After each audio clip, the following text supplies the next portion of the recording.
ഇന്നത്തെ വീഡിയോ തേങ്ങ അരച്ചൊരു മീൻകറി. അപ്പോൾ വീഡിയോയിലേക്ക് പോവാം. Welcome back to my channel. It's me Paloo's mom. നമ്മൾ ഫിഷ് കറി ഉണ്ടാക്കുന്നതിന് വേണ്ടി കഴുകി വൃത്തിയാക്കി എടുത്ത മീനിലേക്ക് ഇതുപോലെ ആവശ്യത്തിനുള്ള ഉപ്പ് ആഡ് ചെയ്ത് കൊടുക്കാം. അതുപോലെ തന്നെ ഇത്തിരി മഞ്ഞൾപ്പൊടി ആഡ് ചെയ്ത് കൊടുക്കാം. എന്നിട്ട് ഇതൊന്ന് മിക്സ് ആക്കിയതിന് ശേഷം മൂടി വെച്ച് മാറ്റി വെക്കാം. ഇനി മീൻകറിക്ക് വേണ്ടുന്ന പുളിയും കൂടെ ഇതുപോലെ കുതിർത്ത് നമുക്ക് മാറ്റി വെക്കാം.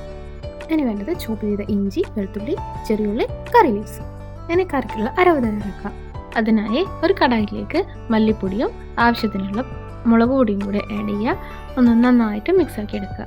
ഇതിൻ്റെ പച്ചമണം പോകുന്നത് വരെ ഒന്ന് ഇളക്കിയതിന് ശേഷം നമുക്ക് ചിരകി വെച്ചിട്ടുള്ള തേങ്ങയും കൂടെ ഇതിലേക്ക് ആഡ് ചെയ്ത് കൊടുക്കാം. ഇനി ഇത് തണുക്കാനായിട്ട് മാറ്റി വെക്കാം. ആ സമയം കൊണ്ട് നമുക്കിതിലേക്ക് വേണ്ടിയിട്ട് ബാക്കി കാര്യങ്ങൾ ചെയ്യാം. അപ്പോൾ ഒരു ചട്ടി, നമ്മുടെ നാടൻ കറികൾ എപ്പോഴും ചട്ടിയിൽ വെക്കുമ്പോഴാണ് ഒരു ടേസ്റ്റ് കൂടുതൽ. അപ്പോൾ ചൂടായി വന്ന വെളിച്ചെണ്ണയിലേക്ക് ഇതുപോലെ ഉലുവ പൊട്ടിച്ചെടുക്കാം. ഇതിലേക്ക് നമ്മൾ നേരത്തെ ചോപ്പ് ചെയ്ത് വെച്ചിട്ടുള്ള ഇഞ്ചിയും വെളുത്തുള്ളിയും കൂടെ ആഡ് ചെയ്ത് കൊടുക്കുക. പിന്നെ നല്ല ഫ്രഷ് കറിവേപ്പിലയും കൂടെ വേണം.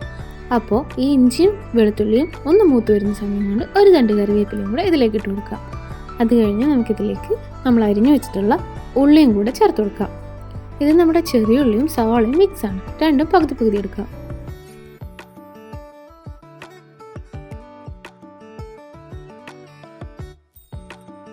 ഇനി നമ്മൾ ആഡ് ചെയ്ത ഉള്ളിയും കൂടെ ഒന്ന് മൂത്ത് വരുന്ന സമയത്ത് നമുക്കിത് കട്ട് ചെയ്ത് വെച്ചിട്ടുള്ള ടൊമാറ്റോയും കൂടെ ഇതിൽ ആഡ് ചെയ്യാം.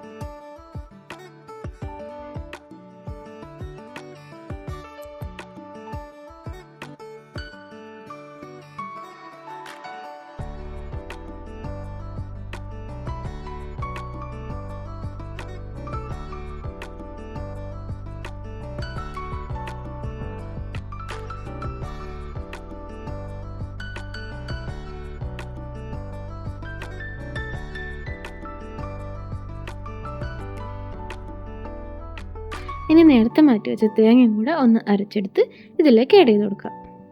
അതിൽ ജാറ് കഴുകിയ വെള്ളം കൂടെ ഒന്ന് ആഡ് ചെയ്ത് കൊടുക്കാം.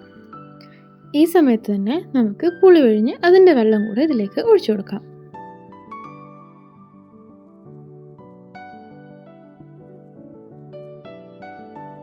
ഈ സമയത്ത് നമ്മൾ നേരത്തെ എടുത്ത് വെച്ചതിൽ ഒരു തണ്ട് കറിവേപ്പിലയും കൂടെ ആഡ് ചെയ്ത് കൊടുക്കാം. ഇനി ഇതൊന്ന് മൂടി വെച്ച് തിളപ്പിച്ചെടുക്കാം. ഇതിപ്പോൾ തിളച്ച് വന്നിട്ടുണ്ട്. ഇതിലേക്ക് നമ്മൾ നേരത്തെ ഉപ്പും മഞ്ഞൾപ്പൊടിയും മിക്സ് ചെയ്തിട്ടുള്ള ഫിഷ് കൂടെ ആഡ് ചെയ്ത് കൊടുക്കുക. നന്നായി ഒന്ന് ഇളക്കി മിക്സ് ആക്കിയതിന് ശേഷം ഇത് നമുക്ക് വീണ്ടും അടച്ചു വെക്കാം. ഇതിപ്പോൾ നന്നായിട്ട് തന്നെ തിളച്ച് വന്നിട്ടുണ്ട്. അപ്പോൾ നമ്മൾ നേരത്തെ ഈ മീനിൽ വേണ്ടുന്ന ഉപ്പ് മാത്രമേ ചേർത്ത് കൊടുത്തിട്ടുള്ളൂ. അപ്പോൾ കറിയിലേക്ക് വേണ്ടുന്ന ഉപ്പും കൂടെ നമുക്ക് ഈ സമയത്ത് ആഡ് ചെയ്ത് കൊടുക്കാം.